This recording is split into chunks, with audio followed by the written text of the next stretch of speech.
जय मसीह की प्यारे भाई बहनों को। हम आशा करते आप लोग भले चंगे स्वस्थ होंगे। और आइए परमेश्वर के वचन में जाए। आप सबके बीच में परमेश्वर को वचन को लेकर आए हैं।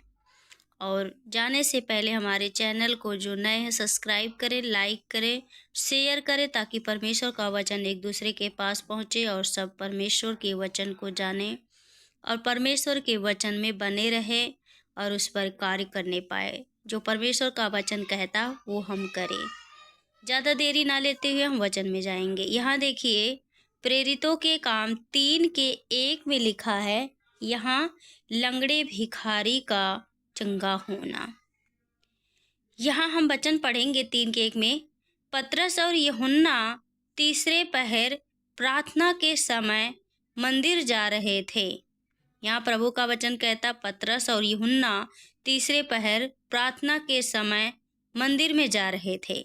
दूसरे में लिखा है, लोग एक जन्म के लंगड़े को ला रहे थे, जिसको वह प्रतिदिन मंदिर के उस द्वार पर जो सुंदर कहलाता है बैठा देते थे, कि वह मंदिर में जाने वालों से भीख मांगे।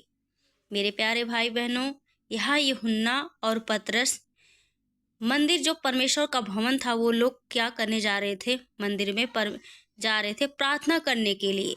तो वहाँ एक जन्म का लंगड़ा था, जो प्रतिदिन लोग लाके उसे बैठा देते थे कि ताकि वो भीख मांगे आने जाने वाले के लिए। वो लंगड़ा था, क्या कर सकता था बेचारा, और वो भीख मांगता था। तो यहाँ लिखा है कि जब उसने पतरस और यूहन्ना को मंदिर में जाते देखा तो उससे भीख मांगी। देखिए, वो जन्म का लंगड़ा जैसे रोज मांगता था, वैसे जब पतरस यूहन्ना जा रहे थे उसके सामने क्या किया, उसने हाथ फैलाया और भीख मांगी। पतरस ने यूहन्ना के साथ उसकी ओर ध्यान से देखकर कहा, हमारी ओर देख। पतरस ने यूहन्ना के साथ उसकी ओर ध्यान से देखकर कहा, हमारी ओर देख। पतरस यूहन्ना कहने लगे कि हे व्यक्ति, हे मनुष्य, मेरी ओर देख। क्योंकि यूहन्ना पतरस जानते थे कि मैं जो मेरे साथ है, जो मेरे अंदर है, जो मेरे साथ रहता है, वो इस मनुष्य की जिंदगी को बदल सकता है। इस मनुष्य को जो आज भीख मांग रहा है, एक दिन ये सबके सामने खड़ा हो। पतरस यूहन्ना जानते अपने पिता के बारे में कि हमारा पिता कितना बड़ा बड़ा काम करता है, वो असंभव को संभव करने वाला है। इसलिए पतरस यूहन्ना ने कहा कि मेरी ओर ध्यान से देख। अतः वह उनसे कुछ पाने की आशा रखते उनकी ओर ताकने लगा। लंगड़े ने सोचा, जब उसने पतरस यूहन्ना को मेरी ओर देख, वो सोचा कि मुझे कुछ देंगे।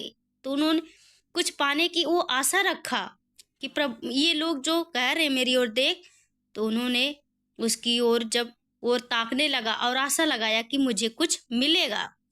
लेकिन यहाँ देखिए 6 में लिखा, तब पतरस ने कहा, चांदी और सोना तो मेरे पास नहीं है, परंतु जो मेरे पास है वह तुझे देता हूँ। पतरस यूहन्ना ने कहा कि मेरे पास तो कुछ नहीं है सोना चांदी, लेकिन मेरे पास जो है वह मैं तुझे देता हूँ। क्योंकि यूहन्ना पतरस पता कि मेरे पिता मेरे साथ है, मेरा परमेश्वर मेरे साथ है, वही सोना चांदी हीरा मोती से भी बड़ा, वो असंभव को संभव करने वाला, डॉक्टरों का भी डॉक्टर है, राजाओं का राजा है, जो सब कुछ संभव करने वाला। वो तो सड़े हुए मुर्दों को जिलाने वाला है, सूखी हड्डियों में जान डालने वाला है। क्योंकि यूहन्ना पतरस अच्छी तरह से पिता को जानते थे। यहाँ देखिए, उसने कहा कि यीशु मसीह नासरी के नाम से चल फिर। वह कहता है कि मैं तुझसे कहता हूँ कि यीशु मसीह नासरी के चल फिर। यहाँ कुछ बात सीखेंगे कि 7 में लिखा है, और उसने उसका दाहिना हाथ पकड़ के उसे उठाया, तुरंत उसके पांव और टखनों में बल आ गया। ये देखिए, उसने उसका दाहिना हाथ पकड़ के उसे उठाया। यूहन्ना पतरस ने उसके हाथ को पकड़ा और उसे उठाया, और तुरंत उसके पांव टखनों में बल आ गया। क्योंकि ये ऐसा विश्वास होना चाहिए हम सबके अंदर भी। हम हर परिस्थितियों में घबरा जाते, टूट जाते हैं। जब अपने जीवन में हम अपने दुखों से प्रार्थना करके चंगे नहीं हो सकते, तो हम दूसरों को कैसे, किसी लंगड़ों को देखकर, किसी बहरों को देखकर, किसी को बीमार होते देखकर हम कैसे कहेंगे कि उठ, चल फिर, उठ, यीशु नासरी के नाम से तू चंगा हो जा। जब हमारे अंदर विश्वास में कमी है तो हम कैसे कर सकते हैं, लेकिन जब हम विश्वास में मजबूत हैं तो हम कोई भी चाहे मुर्दा हो कह दे ए मुर्दे उठ जा, वो उठ जाएगा।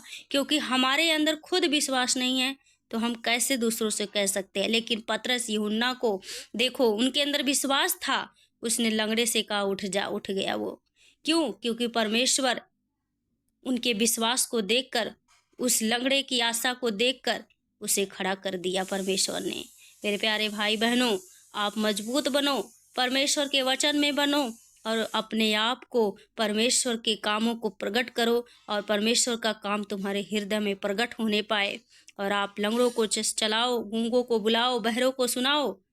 तुम्हारी प्रार्थना से प्रभु सब कुछ करने वाला है, क्योंकि वो परमेश्वर है, वो असंभव को संभव करने वाला है। 8 में लिखा, वह उछल कर खड़ा हो गया और चलने फिरने लगा और चलता और कूदता और परमेश्वर की स्तुति करता हुआ उसके साथ मंदिर में गया। वो देखिए, चलने लगा, कूदने लगा और उस परमेश्वर की महिमा करते हुए मंदिर में चला गया। ऐसे अगर हम कोई बीमार को, किसी को अगर हम प्रार्थना करके अगर प्रभु से चंगा कर दिया तो क्या करेगा? परमेश्वर की महिमा करेगा, बड़ाई करेगा, इससे परमेश्वर की महिमा होगी। तो ऐसा हमें करना है। सब लोगों ने उससे चलते फिरते और परमेश्वर की स्तुति करते देखकर उसको पहचान लिया कि यह वही जो मंदिर के सुंदर फाटक पर बैठकर भीख मांगा करता था। और उस घटना से जो उसके साथ हुई थी वे बहुत अचंभित और चकित हुए। मेरे प्यारे भाई बहनों, प्रभु असंभव को संभव करने वाला है। बस हमारे अंदर पतरस यूहन्ना की तरह विश्वास होना चाहिए। और वो जो मनुष्य था वो देखिए आशा लगाया कि मुझे भीख देंगे, लेकिन वो उसे ये नहीं पता था कि मैं चलने लगूंगा। आज पतरस यूहन्ना के विश्वास की वजह से और वो चलने लगा। तो ऐसा हमें विश्वास करना चाहिए ताकि हम दूसरों को भी चंगा करने वाले बन सके। हमें ऐसा बनना ताकि हमारे प्रार्थना से सब चंगाइयाँ मिले। जब हमारे अंदर कोई पवित्रता ही नहीं, कोई विश्वास नहीं, तो कुछ नहीं हो सकता। तो आशा करते आप सबको ये वचन अच्छा लगे हो तो लाइक शेयर जरूर करना, जो नए सब्सक्राइब करना। ऐसे भी हम वचन आप परमेश्वर को लाते रहेंगे। जय मसीह की सभी को।